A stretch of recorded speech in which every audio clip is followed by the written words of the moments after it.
All right, we're covered in all ways. I put this in chat, by the way. So this is the Reasset DAO in Japan, where you can buy fractional ownership of traditional Japanese houses. And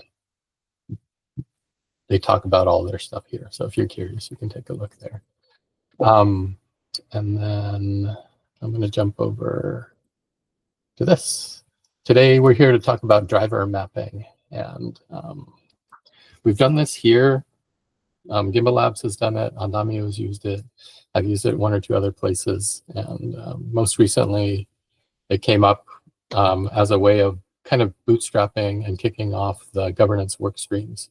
So I used this pattern with that group and turned out really well. So from that, I took a little bit of time to write down my experience and put it into a Substack article. So I'm going to use both of these side by side as I go through to talk about this pattern.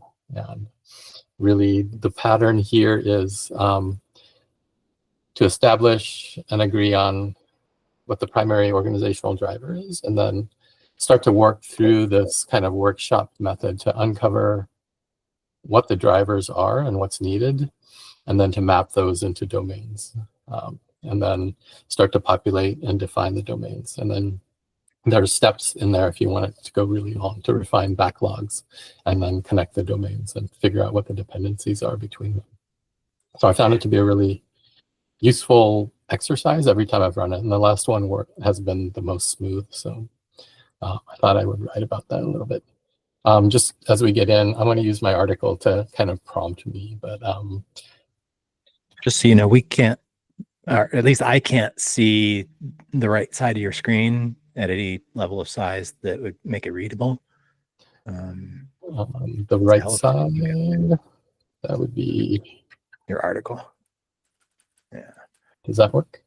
That's readable. Thank you so much. Yes. Okay. All righty. So just to kick it off, what is driver mapping? And it's a collaborative process where the group identifies, clarifies, and organizes drivers. And those are the statements of situations and needs to gain a shared understanding of the challenges and opportunities they face. And it also helps to uncover patterns, prioritize focus areas, and determine appropriate domains, roles, or agreements. And even more definition-wise, a driver, if you don't know, is a concise statement that captures the situation, the current reality, and the need, or the potential for improvement or resolution. And it serves as a shared motivation for action within an organization. So the goal of driver mapping is really to collect a whole bunch of these drivers and kind of map them out and see what the shared motivation is and where people can actively do actual work. And then briefly, domain is a distinct area of responsibility and authority within an organization encompassing a set of specific accountabilities, decision-making rights, activities delegated to a team, role, or individual. And I'll walk through here. So just basically how driver mapping works at a high level, and this is probably really huge at this point, is you talk about, and these are the different steps. You figure out why are we here and what are we working on? And then you take some time to explore who will be impacted. These are all the stakeholders, and it could also be those people that can hold you back or stand in your way. But it's an important thing to just look at who we're doing this for or who might care about what we're doing. And then the what is needed is the key. That's the meat of it, and it takes up most of the time is coming up with the need definitions, and those are really ways of getting to the drivers. And then you take a moment to identify experience and expertise. So people look through all the discovered drivers and kind of put their name to areas that they're either interested in and passionate about or have some experience or expertise to lend. And that starts to map out like who participates where. And then through that exercise, then we go through an exercise to identify the domains. And then once that's done, you can start to populate and define them, basically creating the organizational drivers for the domains and who's going to be in them. And then after that, you start to actually get into the operational stuff. So you start to refine the backlog, figure out the priorities and what you're going to work on next, and do all of that stuff. Domains are supposed to be as autonomous as possible, but you need to collaborate on dependencies, and that's one of the patterns of S3. And so in the connect domains segment, you kind of look at the other circles and figure out what the dependencies are. So if you have an impediment to working completely autonomously, you need to collaborate. These are the points you want to identify and create agreements with the other domains so that you know how you're going to work together. The what else basically catches anything that was missed in any of these other steps, and then you celebrate. So that's kind of the high level mapping of it. And over here on the driver mapping canvas, we've mapped that out. So this is intended to be used in a Miro board. So basically what I did was to take the governance work streams group through the exercise of driver mapping using this canvas. So we spent a little bit of time doing the why are we here? And I took some of the conversations that we had. I didn't want to spend a lot of time coming up with a primary organizational driver because that can take an entire multi-hour session, depending on how diverse the group is. So I took the existing conversations, created an artificial one just to capture the driver for the day, which was really to understand and map out the governance work streams. And went through around here where people are able to ask clarifying questions, go through and raise any objections. There weren't really any. And then we all consented to using a driver to drive the workshop itself. And then number 2 was who will be impacted. This one was really an interesting one because we had the normal, like the Constitutional Committee and the DREPs and us and different groups who could be impacted by the work that we're doing there in the governance work streams. And then a big one that popped out was like Charles. And somebody made that sticky really big. But it's actually, yeah, the important bit here is focus on actual people that will be impacted by the initiative, either groups or individuals, and avoid making assumptions about future roles. So don't say project manager, because you don't know if that role is actually going to exist. But one of the interesting bits here is when it says who will be impacted, who will be impacted as we respond to the primary driver. Consider who can help, who can stand in the way, who can benefit, and who can lose or be harmed. So it really broadens your scope of who you're really thinking about in this part of it to way larger than just the normal who are the stakeholders. And so it was a pretty diverse list of stuff that we came up with. And then the next step was what is needed. So this was the meat of it. So this is really creating what's called here a need card. And the format was we or they need something, so that something. And we spent a bunch of time just creating these needs cards. If we could identify and think about who the stakeholder was that it's addressing, that was great to drop into. And we were able to create, I don't know, there are probably like 100 need cards that came up during this section. And we spent about 20 minutes going through and creating stuff. One of the nice things about this step, doing it on a Miro board, is that it allowed a room full of people to contribute their thoughts and ideas without having to do a round and go through each person saying what they thought. And it was kind of this really silent, emergent kind of activity of stuff and ideas.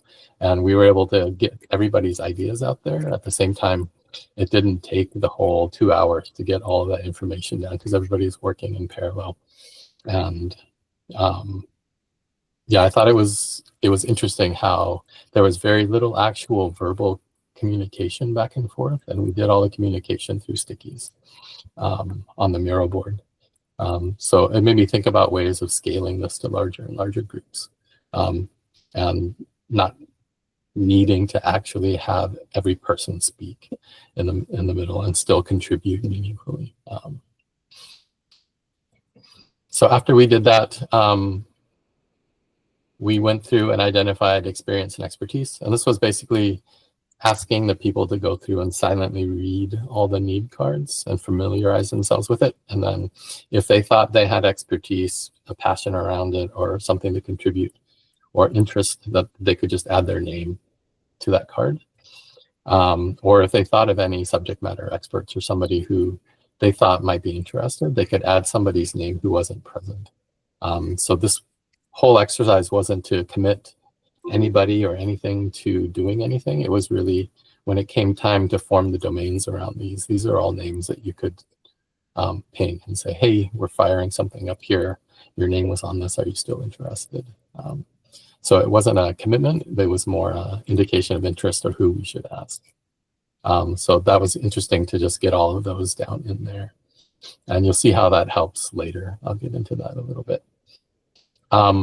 And then the next step was identify domains. And this is kind of the fun one, where we're mapping out drivers, but the domains fall out of this if you don't have them set up beforehand. And in this case, this group is just bootstrapping, so they didn't.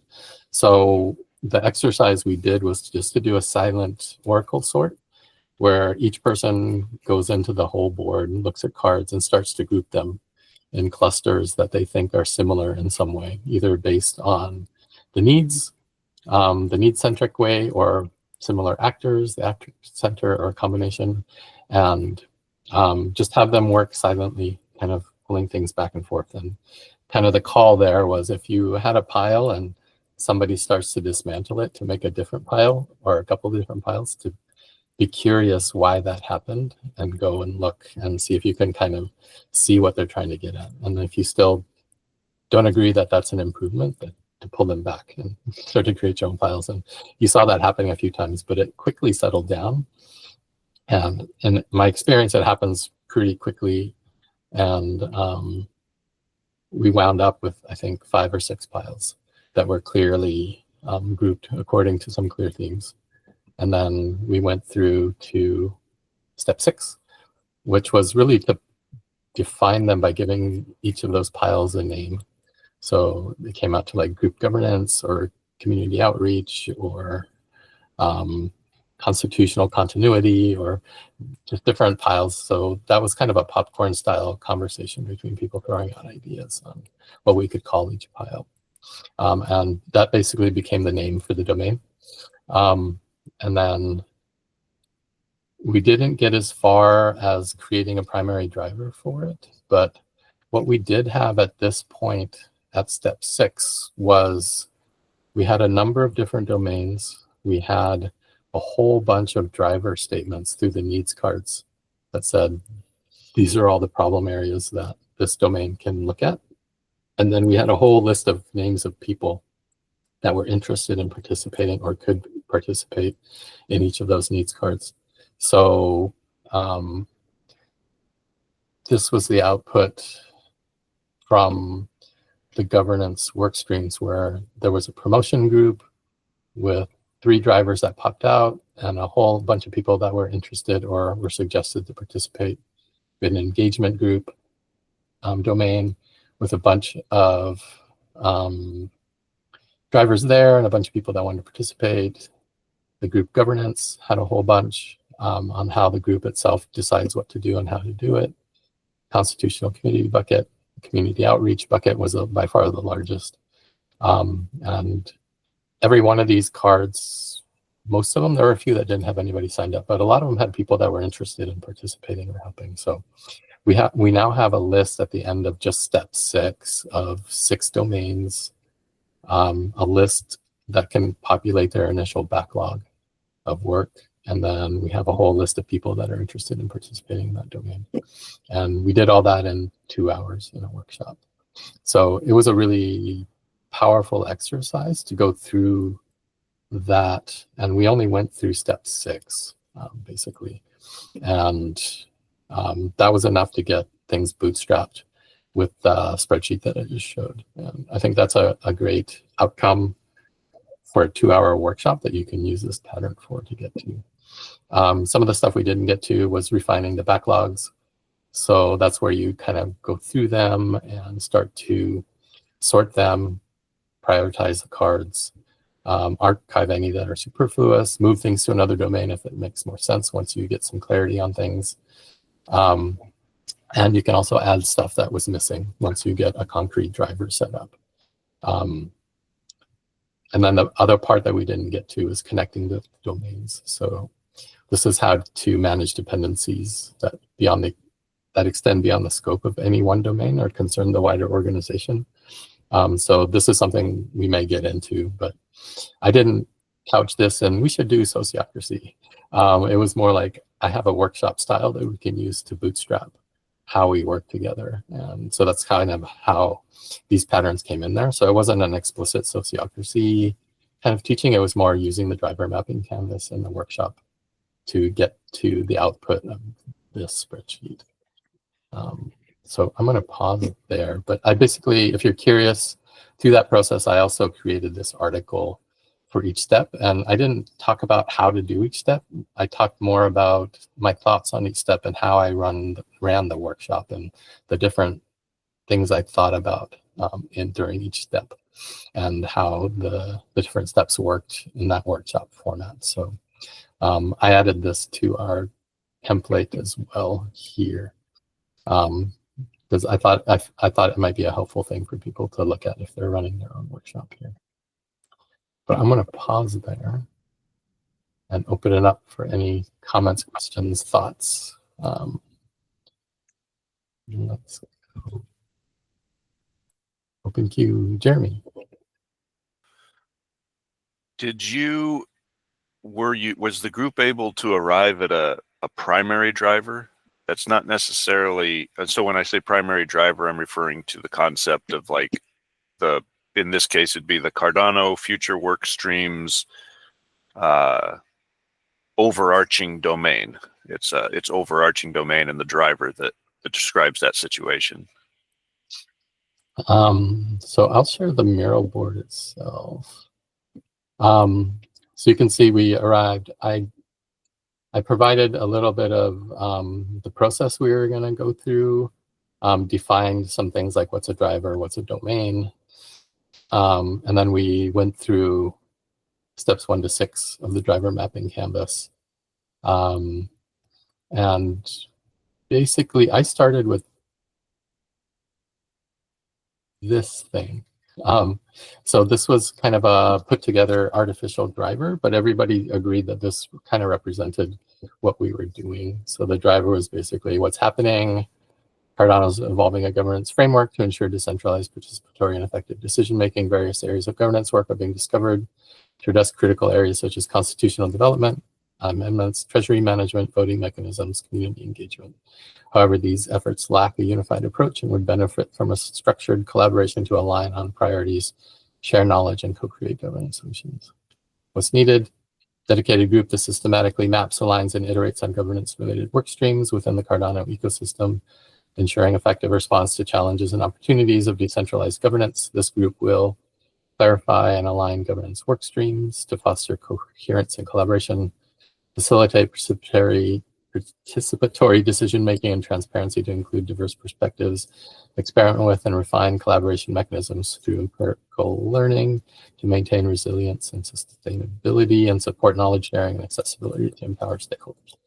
So that's kind of where we started. And there were no objections to this. So it's kind of... This was your synthesis of like expressing the context that you all kind of arrived with, having been collaborating already before. Yeah. And I tried to make it inclusive enough that it kind of captured what we were trying to do based on all the conversations.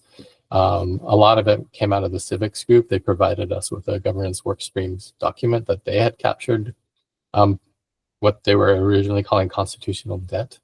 And a lot of those points were in there too. So this was just, using all that to summarize into a driver and get it consented to is good enough for now, safe enough to start with. So that's kind of how we started. That's awesome. And of course, what that note that you just described, it describes a situation and how this group of people is going to respond to the situation. So that's essentially a driver. I mean, that's exactly what a driver is. So that's great. I do have some thoughts later for like what I think the creative authority is for this, and I don't think it's civics committee, but we'll get to that because I know you guys are thinking about how to grassroots the effort, and I think knowing the actual source is going to be important for that. So that'll be exciting to talk about too. I'm noticing that the features of that synthetic driver, I think that's the idea of showing up with some basic shared meaning and offering a synthetic driver that through experience, it's got the features of guiding people to have essential shared meaning that's already shared, but like it's presented in a fairly compact form. I think that's really powerful. Gives people a place to start instead of like doing a whole workshop on why are we here. To get to this so that you could do the workshop on why are we here, which is the other thing. Yeah. So that was a conscious choice I made. I was like, oh, should we spend time doing this? But that's not really why the people wanted together. They wanted to get to that spreadsheet that showed, here are the work streams, here's the work we can do right now. So yeah, I kind of showed up with this and just spent the first 10 minutes just checking in and saying, this is what I'm proposing as our primary driver for today. We can evolve it later, but is this good enough for now, safe enough to try it? Got consent for that. So it sped up the process a lot.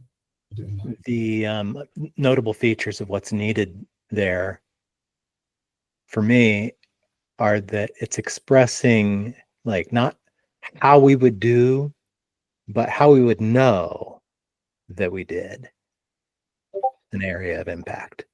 It's like requirements for this work and not some proposed mechanisms for achieving something that isn't expressed. It's expressing something specific. And then part B of this comment is when I look at these details, a lot of these look like, they just remind me of sociocracy principles. They don't say what to do. They just remind you that you can be effective if you remember to focus on these results. Right, right. They're guides to action. Do this to be effective at that kind of a thing. And I'll say that, I love that this doesn't even have the label driver on it because it makes it seem so much more natural. But we've done drivers before, and it's a challenge to stick to describing a situation and stick to describing a response. It's really tempting to put in a lot of purpose or meaning or to get really abstract with your principles. And this looks like the work of an experienced driver creator. I will say that. And so as far as like legitimacy of it, I've never thought to question that, but just its execution is its legitimacy enough, I would think. Mm-hmm. I think this is very useful, especially in systems where you're taking a lot of inflow in from the traditional space and you're having to teach people essentially how to be their own boss, right? Like you have the autonomy. Here's how you wield that in a fashion that's healthy for whatever the main motivation or goal is. So like I see a lot of practical application of this just in media and content creation. Mm-hmm. Absolutely. And you can kind of see our piles here. Like this was our step 3. Oh no, we just talked about who's here. So this is kind of a record of who showed up for the workshop. And then we spent some time looking at the stakeholders, who's impacted. And then this was the needs area. And then this is post-sort after the stickies were sorted. And then you can see here people use the comment feature just to put their name on things for things that they were interested in participating in, or suggestions of people who could contribute to the work. So when you say post-sort, how is that done in general, like the sorting process? I'm assuming you'd have a set of qualifications or like somebody kind of leading the direction of the meeting, or is everything done by consensus where it's like, hey, this seems a little off key. Do you guys feel that this is relevant? And then it's struck. Yeah. Or Um, what's the process? the process I used for this, and you can use a whole bunch of different ones, was what I call the silent oracle. And it's a way of tapping into the group and letting everybody have a voice on how to sort things. And I just asked everybody to silently sort and go in there. And if you have a pile that you think should have related stickies, start to make it. And if you see someone else building a pile and you kind of understand what they're doing, drag stickies over to help them out. If you see a pile that you don't think is a good one, break it apart and create new piles. So people basically silently created these piles without interacting, saying, hey, I think we should do this or that. It was just the cards moving back and forth a few times. There were a few things like somebody's like, hey, what happened to my X card? And somebody would say, I moved it over here. And they go, okay. And then they'd look, and sometimes they'd move it back. Sometimes they'd keep it there. Sometimes they'd create new piles based on what they realized. But it's a pretty effective way without having somebody direct it. That really, Like 20 minutes, 10 minutes, 2 minutes. we took about 20 minutes to do that. And yeah, and it's almost, I want to call it magic, but it's this emergent thing that kind of creates kind of this group idea of what should be the different piles without any one person having to do it. And it definitely operates on a slope. It's a Pareto principle there, because the first 80% of the time things are roughly moving around, and then in the last 20% things really consolidate fast. People really start to see the board. It's just group sense making. It's really awesome. Mm-hmm. Yeah.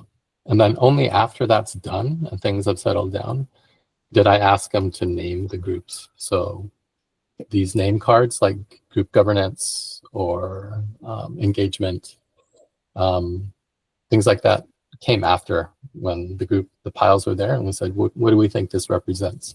Can we give it a title? So that's kind of how we did that step.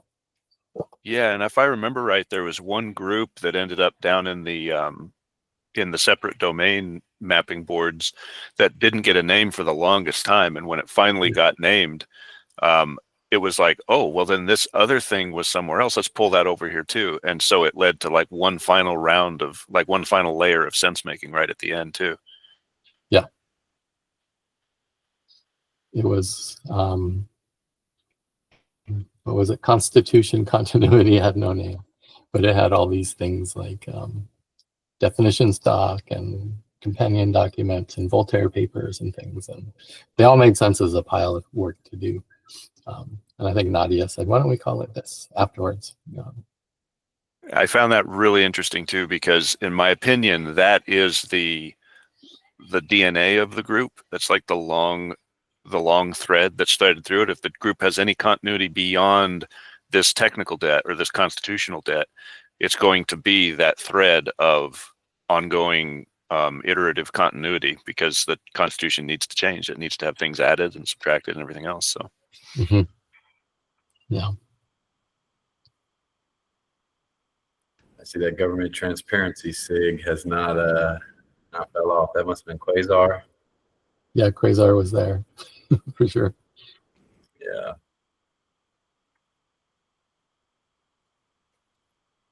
So yeah, that's kind of the pattern and a concrete example of the workshop that we did around it. So that was kind of my presentation for today.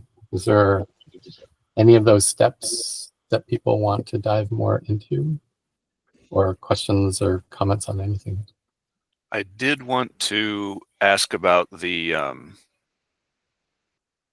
use of the Miro board, because you were saying that this could be a way to scale, and we certainly need it for things. I mean, this is a small niche area of the overall Cardano governance landscape, future work streams. And it's something that's born out of a very specific thing that's happening in the background, which I can get to later. But it's still brought in 40 people to a meeting. and that's not even who was approached to be there, right? That's in the that's over 100 people that sort of were on a mailing list, so to speak, to be there, including everybody they could have thought to bring into it as well. So it gets out of hand really quickly when you start thinking of it like this. And obviously these larger group efforts work. But I noted when you were saying of like the silent capacity for everybody to kind of do their own thing in some of these areas and to have that opportunity without necessarily bogging us down with like 3 hours of meetings. And I was thinking about the value of rounds where you bring people up who maybe wouldn't have come up anyway, and whether you felt anything was lost there. Like if they're just, even if we can scale up, is there really a need to fracture it, break it back down and get it local again? And then maybe try and collate it or something? Yeah. One reflection I had that surprised me a little bit was I forgot how much this process doesn't require doing rounds. And because of that, I felt it was a little bit more scalable. Like you could have hundreds of people participating. Because we did it on the Miro board, anybody can create a sticky if they have the capacity and on the laptop and all that. They're not joining by voice only. And anybody can add their name to a sticky. Anybody can drag a sticky around to create piles. And because of that, time-wise, I think it scales to fit larger numbers of people. I mean, there's probably some practical limits, like the step where you identify experience and expertise. That's a point of bottleneck where the more cards you have, the longer it will take for everybody to read everything, to add their names to things. And the more cards there are, the longer the sorting will take to populate and define domains.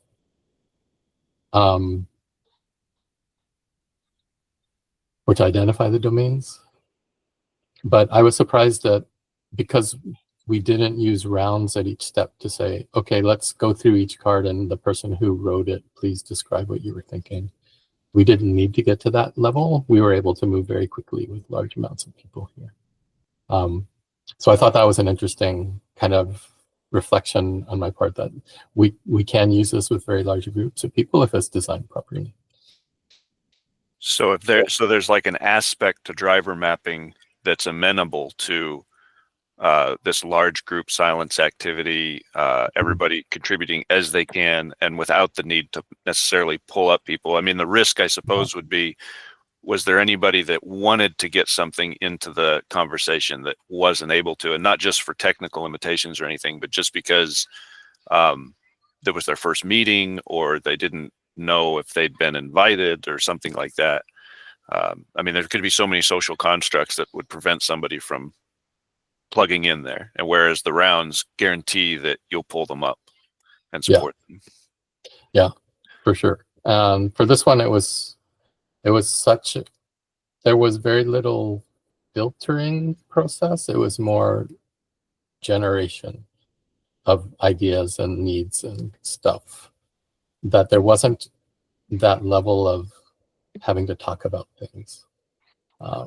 We did have a few points, especially with a primary driver and things, where we wanted to have the clarification rounds and get everyone to consent. We opened with check-ins, so everybody had a chance to talk a little bit about how they were showing up, which turned into actually talking about how they fit into the Cardano ecosystem, which people later said that was really valuable because they had no idea some people were doing X, Y, and Z. But yeah, it was, I think because it was largely silent, that it enabled people to participate in a way that didn't require sequential time calling people on stage. But that's a good question. It's something to reflect on if it limited anybody because of that. Just out of curiosity, how long did the check-in round take?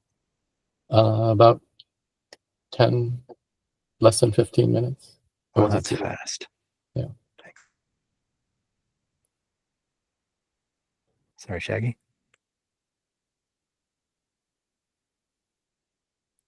Yeah, I was just going to punch in there with a follow-up question. kind of for Nori, really anyone. Are there situations where you guys feel like this would be less advantageous for the silent oracle method and more advantageous for a more directed approach, sorting and all this other stuff? Then if so, can you give me some examples of like how, not what situation would entail that, but how you would make that determination, which method for sorting would be best? It's a good question. I could see it not working as well if you have a group that is largely strangers and might not be comfortable just silently working and doing stuff on behalf of the whole. It works better when people are just comfortable with each other so that they know if they move a sticky, no one's going to really get mad at them. Yeah, I guess it just depends on the audience and the group. There may be groups that would benefit from a little more directed stuff. And yeah, I used that method here because we're trying to create a grassroots, decentralized, community-led initiative, and I didn't want to introduce any kind of top-down structure or framework or even hint at suggesting structure when you can allow it to emerge like it did. So I was there for the workshop structure and the different steps, but the content of the container was totally grassroots and emergent from the people that showed up. And that was my goal for that. But I can see other situations where you don't need it to be so inclusive and grassroots, but you're trying to push towards something, and then you might be able to sprinkle some more structure in your direction based on the needs there. Seems to me that approach is fundamentally an approach that fosters a sense of involvement and engagement, and I don't see any significant risk of trying it by default. And if there's some sort of problem, maybe you could verbalize some guidance to help people get started, or to just encourage them to get into that silent oracle sequence. I'm trying to imagine a group that wouldn't do it better with the silent or with a group that for whom the silent oracle wouldn't be the very best approach. I'm having a hard time thinking of a type of case like that. Jeremy, you have your hand up? This is getting off that topic a little bit. And this question is really mostly directed towards you as somebody who's run these multiple times now in a lot of different contexts. And it's about this overall like 8-step format that's been described here.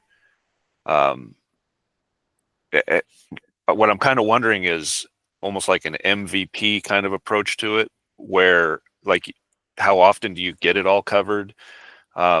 Is there stuff you can bring to it? Like you mentioned, like group coherence, like already existing is like a big benefit, or having the primary driver already in place can be like, why are we here? That can be a big thing to introduce, even if you do have to get some consent to it. And then like, so if you don't get to refine the backlog, if you don't get to step 8, is there a need to maybe tighten the thing up to get to them, or are they better done async, or are there other parts of it that maybe are better to be done async and brought to something like this? Yeah, I think so. Like if we had another hour to make it a 3-hour workshop, then you could do step 7 or parts of 6 and 7 in breakout rooms, and say those that are interested in this domain go here, and then give them kind of the domain canvas and say, come up with your primary driver, your key responsibilities, who are your key stakeholders, and then we'll report back in 40 minutes and you can do your presentation it might be helpful to have some co-facilitators in each of those spaces to help them along if they've never done it before. And then come back and have them present for number 8 and look at the key responsibilities and the primary drivers and discuss between the domains if there's any areas that they need to explore to start to connect them. So I think it could be done, but in my experience, we've never done 7 or 8 in any of these workshops. So maybe it is a completely async separate step. Maybe the initial driver mapping canvas should only contain 1 through 6, just to contain it to one workshop, and then have a secondary canvas for the follow-up steps. I don't know. Yeah, I'm always thinking about like support patterns for things like this, because this is tight, but it's also very big in its own way, and it's so important because later on you build off of all of this. This is foundational work. Mm-hmm. And so I always think about like, what support patterns could you have here, like breakout rooms or whatever that would or like async sense making boards or something like that, you know, that you could add to something like this to really help groups, you know, get it assembled and completely assembled without having to feel like they moved on without everything in place. Or it's so tempting with stuff like this, and we've seen this with all the sociocracy patterns, to just do the little part, and it's so productive that then you just want to run and go do now, you know, when there's still benefit to be had from establishing more context or getting more evaluative criteria in place or whatever. And funneling into next patterns of activity and execution. Mm-hmm. And that's a segue. This sort of workshop connects to those later activities, and like at the end of it, like you have a segue. And my segue from that topic is related to how groups can sometimes go from here in a different way than what Jeremy described, in terms of just like trying to dive into the work. And one case that I've seen involves people taking this big bag of drivers, or big, like this backlog of intended effort that seems to fit under the domain, and to like do this well, we'll what am I trying to say? We'll do editorial on this. We'll take over from here. We'll organize this for you. We'll file all the serial numbers off of the real stuff, and we'll just like make some executive summary that loses all the meaning that was found through this power of group perspective. And I think it can be something to look out for, a way that this could lead nowhere. Mm-hmm.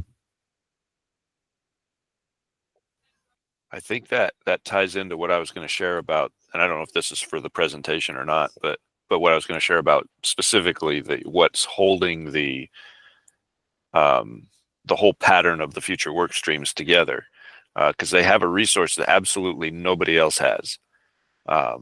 And it's this memory of having been in all of the workshops, you know, individually, and then to have been at the convention and seen what got left behind, right? Because the process had to move forward. This got left beside the side of the road there. Somebody's got to remember to go pick that back up again. Mm-hmm. And that memory is stored in the constituents who were there. So mobilizing it, you know, civic committee can do a job. They can legitimize the capture of what those things were, the snapshot, so to speak, of what those things were, but only the people who, you know, carried it with them to that convention and then allowed themselves to be talked into setting it down so that everybody else could move on, so the caravan could get going. You need their memory, you know, because they remember, because you might not find it even. You might go back to get it and instead find that you have to rely on the person who said it there, right? Because you can't find it in the weeds. It's overgrown. It feels timely, like it maybe the way it was phrased then feels not applicable anymore, because times change, and they change quickly, you know, as you're talking about like amending constitutions and stuff, but they still remember why they brought it, and they still remember why they set it down and why they were willing to do that, or not willing to do that but felt they had to, or something like that.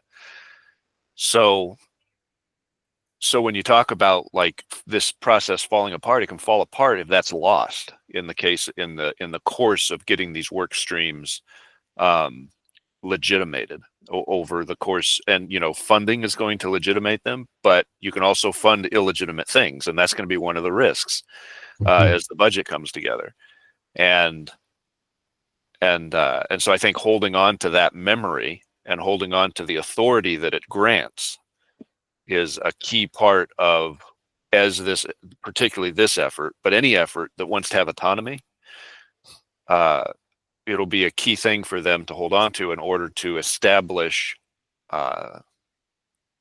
their sort of creative authority and why they can make these kind of decisions. Like, there's a reason Nori was able to bring that driver to the group and rely on that if it even had to be changed, it wouldn't have to be changed much, right? Because he's one of the holders of that memory.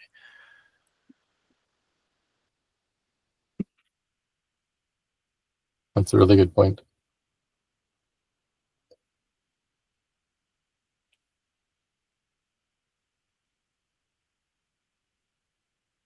And yeah, I'm really excited that there are so many people stepping up right now from that group and related to that group that are really interested in carrying this energy forward.